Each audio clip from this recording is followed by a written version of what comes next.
the commute from my home to the church, it's fairly straightforward. I just exit my subdivision and turn left onto Highway 70, and I just drive straight on that road until it becomes West Main. And there's the church. It's wonderful. I haven't gotten lost yet. I do know that if I get to the statue of the Confederate general, I've gone too far. About halfway along this route from my home to the church, there is a marker that I notice each time that I pass it. And this marker designates that section of Highway 70 there, it's around Highway 109, as being part of the Trail of Tears. Now, the Trail of Tears marks an especially dark period in our nation's history. During the time of the Trail of Tears, approximately 60,000 Native Americans were forcibly relocated from their ancestral homelands in the southeastern United States and taken to the designated Indian Territory, which was west of the Mississippi River. These forced relocations were carried out by government authorities after the passage of the Indian Removal Act of 1830. Those who were removed from their homes were members of the Cherokee, Creek, Seminole, Chickasaw, and Choctaw nations. And that journey to the Indian Territory was difficult and deadly.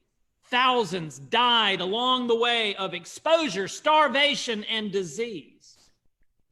Now, there is no single Trail of Tears from the southeast to the Indian Territories, which today is Oklahoma. That name refers to the event itself. The Trail of Tears consists of numerous routes across this section of our country. The Choctaw were the first people who were moved to Oklahoma. And then, 16 years after that relocation, in 1847, as the Choctaw were still struggling to rebuild their lives in this strange new place, an outsider attended one of their tribal meetings. And this man, this outsider, came to them representing the Memphis Irish Relief Committee. He read a letter from this committee. The committee was soliciting donations to assist the people of Ireland. Why Ireland? Well, because 1847 marked the second year of the Irish potato famine, known in Ireland as the Great Hunger. There is no in Ireland at that time, the subsistence farmers relied on potatoes for their survival. But starting in 1845, a fungus-like organism invaded and destroyed the potato crops across the country. Eventually, 1 million residents of Ireland would die of starvation and related causes. The Choctaw knew all too well about starvation in harsh conditions. They remembered being driven from their homes by U.S. soldiers and forcibly marched to Oklahoma. They lost thousands of their people on that journey. The Choctaw answered the plea of the Irish people.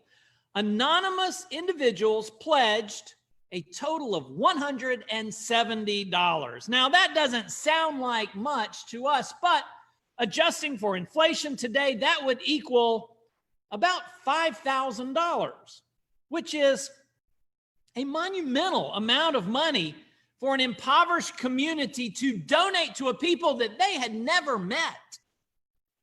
The Choctaw gave so that other people might have food to live. Our reading for today from the closing chapter of the Gospel of John is also about feeding the hungry. Now, if you'll recall, last week we looked at the account of Peter and the other disciples fishing on the Sea of Galilee. They had been in Jerusalem, but Jesus had been executed. But then 3 days later, he appeared to his followers who were gathered in a locked house. Jesus conferred upon his followers the power of the Holy Spirit and commissioned them to go out into the world to forgive sins. But they didn't. Peter and at least 6 of the other disciples, they went to Galilee, which was the home for some of them before they had met Jesus. And they just went back and returned to their old job of fishing. And as we read, they caught nothing. But then Jesus appeared on the beach and suggested they fish on the other side of the boat. They do and haul in a net bursting with fish. They go to Jesus on the beach and he feeds them breakfast. As we read today, when they had finished their breakfast, Jesus turns to Simon Peter and he poses a question. He asks, "Simon, son of John, do you love me more than these?"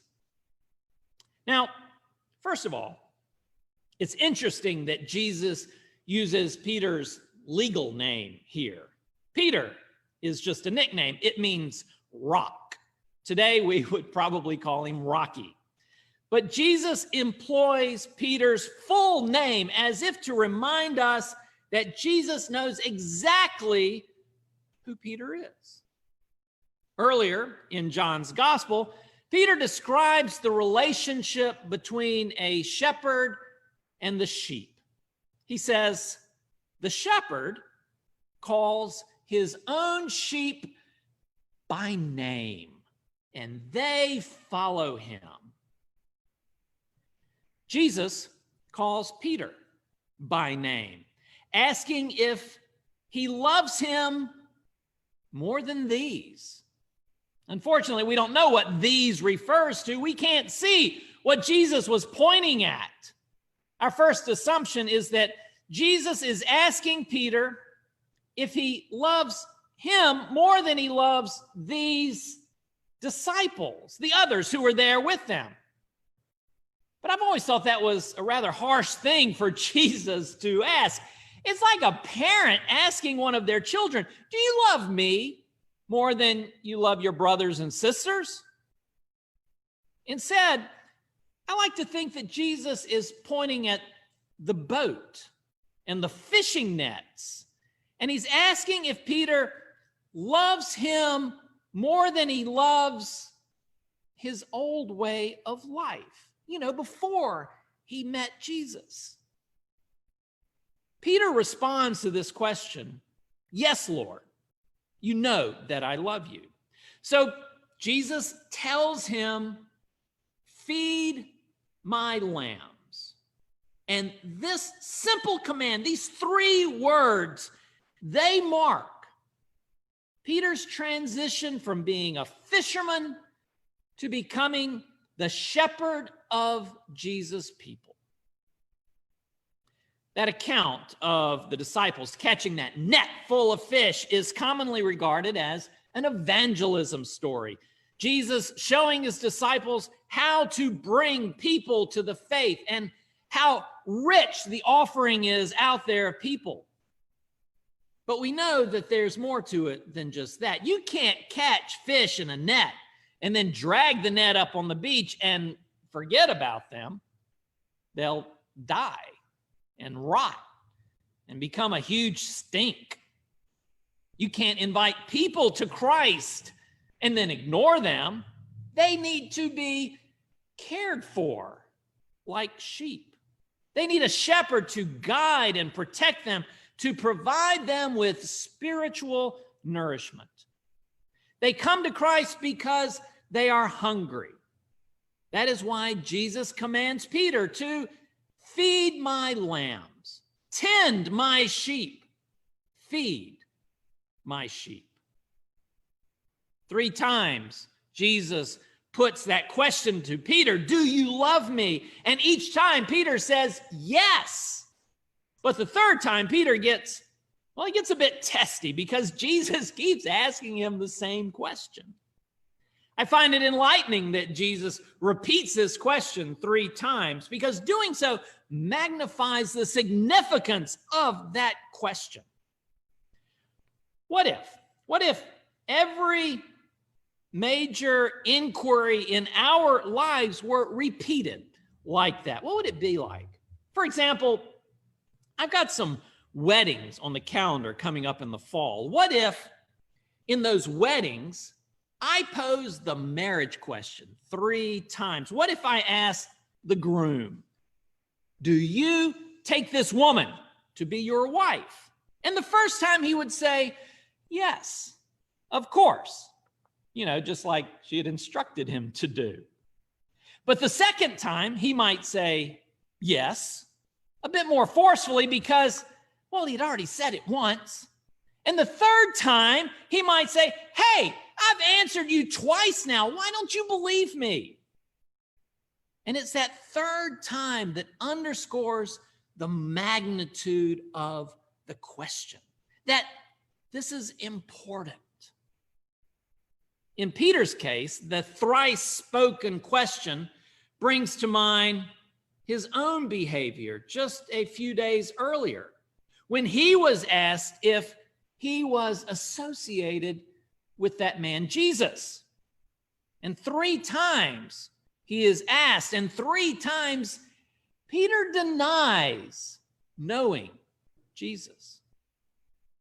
When Jesus then asks Peter, do you love me? There is an element of forgiveness accompanying that question.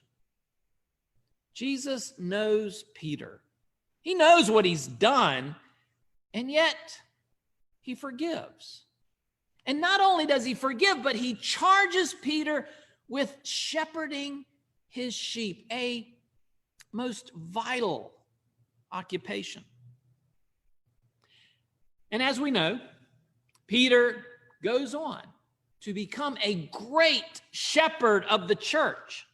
Roman Catholics regard Peter as the first pope, and I won't argue with them on that. Peter became the head of the church in Jerusalem. He preached tirelessly, telling the story of Jesus to all people. He organized and administrated the growing movement of believers. And as Jesus had instructed him, he fed people. Literally, Peter initiated a fund to help the widows and the orphans in Jerusalem. And Christian missionaries around the world, including the Apostle Paul at the time, collected money for this fund and delivered it back to Jerusalem where it could help people. Peter kept his word to Jesus. He fed and cared for Jesus' flock. Back on that beach in Galilee, after asking the question 3 times, then Jesus tells a sort of parable.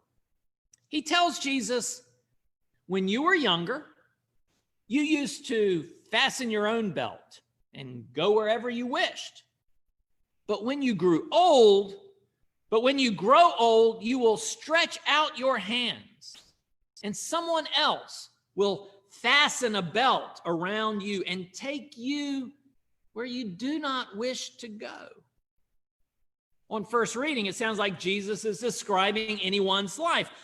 When we are young, we put on our clothes and do what we want. When we get old, others will dress us and guide us around. But Jesus is speaking specifically here to Peter. And Peter, as tradition tells us, was like Jesus crucified. This statement from Jesus, it's a warning that following Jesus involves sacrifice and possibly even death. For Peter, it won't be a belt, but a chain that will be tied around his waist. And with this chain, he will be led to his death, a place he does not want to go. And his arms will be stretched out on a cross. Despite all this, Jesus then invites Peter, saying, "Follow me."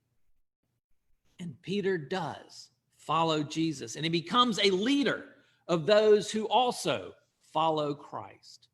Peter cared for and fed the sheep. Remember that story about the Choctaw people sending money to Ireland in 1847 to feed the hungry there? Well, there's more to it. Today, Native Americans, especially those on reservations, have been hit especially hard by the COVID pandemic. Their suffering is higher than average because of the health factors associated with their poverty. Many of them live in close quarters with multiple generations in the same house. They have limited access to health care. They disproportionately suffer from health issues such as obesity, diabetes, asthma, and heart disease. This makes them targets for the ravages of the coronavirus. And so, to assist Native Americans, a special fund has been established for families in the Hopi and Navajo reservations in Utah, Arizona, and New Mexico. Can you guess who is stepping up with massive donations? The Irish. They remember the generosity of the Native Americans from 2 centuries ago. And so far, 24,000 donors from Ireland have contributed over $800,000 to the Native Americans in their time of need. Today, in our country, with an unemployment rate of 14.7% and projected to hit 25% pretty soon, we can expect to confront difficult economic times for many years. And as a church, as a congregation, we are going to need to consider seriously Jesus' injunction to feed his sheep. There are going to be people who need nourishment, not only for their souls, but for their bodies as well. We are already seeing the newly unemployed having to line up for food. And this is going to continue for some time. The food lines are going to get longer. Jesus continues to call to his followers and his disciples. They should feed his sheep. And we as a church will need to respond. Amen.